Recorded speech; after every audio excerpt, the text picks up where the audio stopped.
sin theta cos theta. Therefore sin theta equal to 2 sin theta by 2 cos theta by 2. मग 2 sin b by 2, 2 sin b by 2 get cancelled. Okay.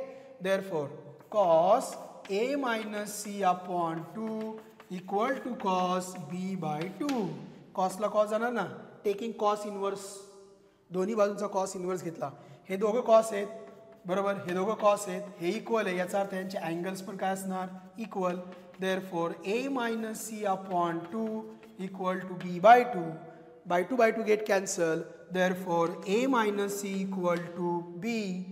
Therefore a equal to b plus c. a equal to काय आलं b plus c. अजून आपलं right angle prove झालेलं नाही, इथपर्यंत आलं a equal to b plus c. but a plus b plus c equal to 180 degree or